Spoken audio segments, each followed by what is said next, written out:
Hey, welcome. Today, we're jumping into one of the most powerful and, honestly, one of the most personal metaphors in the entire Bible. We're talking about Jesus as the Good Shepherd, and we're getting it straight from the 10th chapter of the Gospel of John. We're going to break down what it really means to be one of his sheep, held completely safe in his care. Okay, so let's dive right in. Jesus starts with this picture that, everyone listening would have understood instantly. A sheepfold. Think of it as a big, secure pen where different flocks would be kept safe for the night. And right away, he sets up this huge contrast between a thief, someone who sneaks over the wall, and the real shepherd who walks right through the front door. Now, the people listening to him back then, they were pretty confused.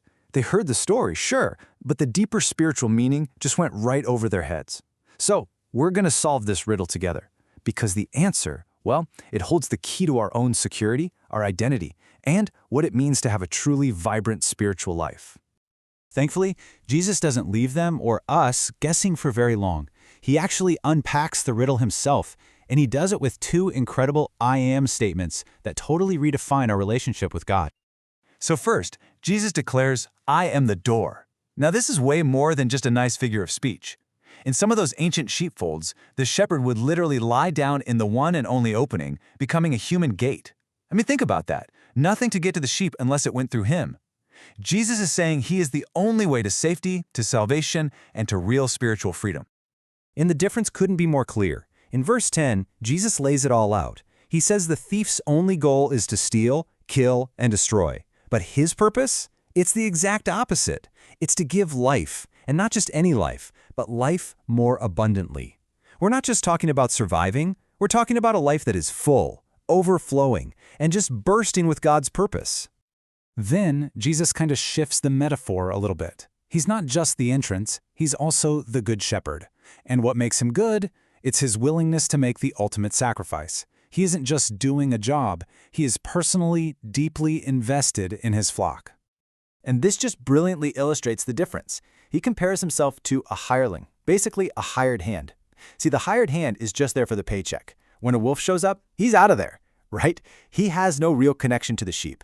But the Good Shepherd, he owns the sheep. He knows them, he loves them, and he will lay down his own life to protect them.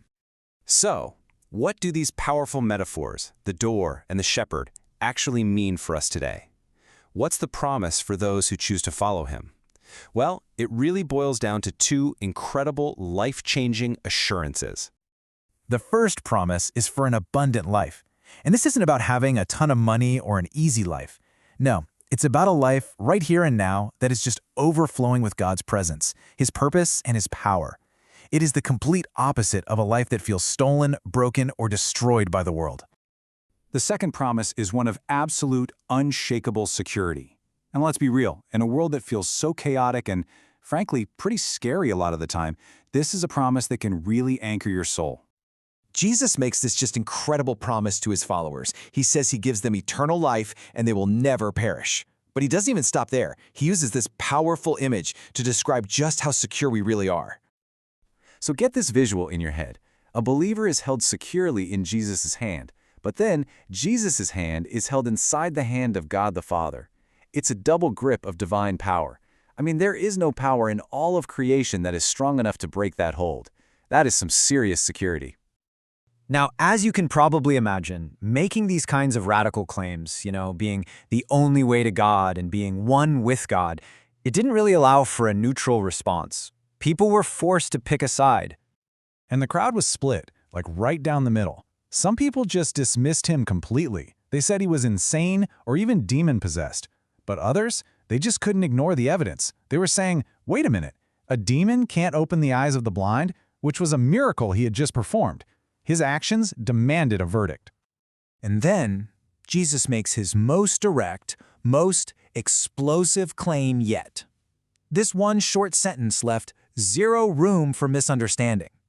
He wasn't just claiming to be a prophet or a good teacher, he was claiming to be one in essence and nature with God himself. And let me tell you, his listeners understood perfectly. To them, for a mere man to make himself equal with God was the ultimate crime, blasphemy, and the penalty for that was death by stoning. And in that moment, they immediately reached for stones to carry out the sentence. So, this all leads us to the most important question for us today. If Jesus is the Good Shepherd, and he says his sheep know his voice, how do we learn to recognize it? I mean, our world is so noisy, isn't it? We are just surrounded by competing voices, culture, the media, our own doubts and fears.